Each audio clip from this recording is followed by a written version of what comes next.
ঘটনা খুবই দুর্ভাগ্যজনক ঘটনা। আমরা দেখতে পাচ্ছি যে ট্রিগার হ্যাপি পুলিশ যেভাবে দিনের পর দিন গুলি চালাচ্ছে। আপনাদের এবিপি আনন্দ দেখলাম একটু আগেও যেভাবে গুলি চালাচ্ছে এবং যেভাবে বিভিন্ন ঘটনা আপনারা বর্ণনা করছেন ভয়াবহ। আমরা ইতিমধ্যেই প্রদীপ ভট্টাচার্য আমাদের প্রদেশ কংগ্রেসের সভাপতি, ওখানকার জেলা কংগ্রেসের সভাপতি শঙ্কর সিং এর সঙ্গে যোগাযোগ করেছেন এবং সেখানে আমাদের একটা প্রতিনিধি দল চলে গেছে ইতিমধ্যেই। আমরা তাদের কাছ থেকে যে টেলিফোনে এখন পর্যন্ত যেটুকু খবর পেয়েছি সে ভয়াবহ ঘটনা। আমরা দেখতে পাচ্ছি সরকার আসার পর থেকে পুলিশের সেই গুলি চালানোর প্রবণতাটা যেমন আগের মতোই বেড়ে গেছে। যতগুলো গুলি চলেছে একটু আগেই আমরা বলেছিলাম, ওখানে আমাদের যারা প্রতিনিধি তারা যেভাবে বলেছেন যে তারা দেখছেন যে নিরীহ মানুষকে যারা অবরোধ করেছিলেন তারা তাদের দাবিটা কোনো পুলিশের বিরুদ্ধে তারা তাদের পুজো করার অনুমতি চেয়েছিল। পরিস্থিতিটা ট্যাকেল করা যেত অন্যভাবে, আলোচনার মাধ্যমে সেটাকে ট্যাকেল করা যেত। তা না করে গুলি চালাবার অর্ডারটা দিয়ে এবং যেভাবে মানুষকে খুন করা হয়েছে, একজন খুন হয়েছেন, আরো একজন গুরুতর আহত, আরো কয়েকজনের অবস্থা আহত, যেভাবে এটা নিন্দা করার ভাষা নেই।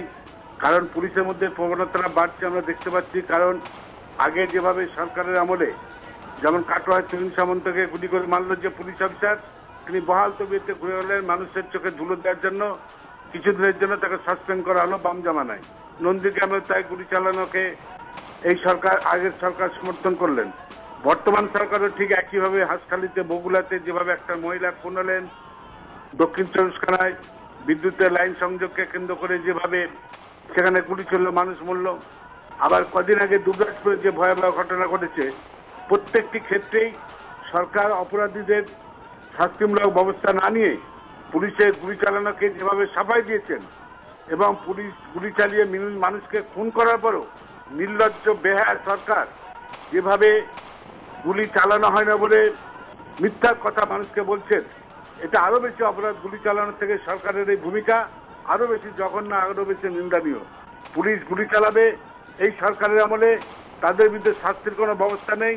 পুলিশকে সমর্থন করে সরকার যেভাবে মানুষের চোখে ধুলো দিতে চান, এটা খুবই নিন্দনীয়। আমরা মনে করি এর বিরুদ্ধে বাংলায় আরো বৃহত্তর আন্দোলন আমরা গড়ে তুলব, শুধু এই ৭৩ ঘটনা নিয়ে নয়।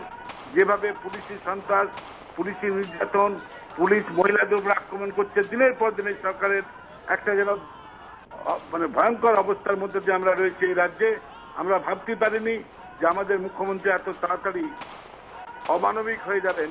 ঠিক সিপিএম জামানার মুখ্যমন্ত্রীর মতো, জ্যোতিবাবু বুদ্ধদেব বাবুর মতো একই অবস্থায় ফিরে আসবেন, এটা আমরা ভাবতে পারিনি। এটা খুবই দুর্ভাগ্যজনক।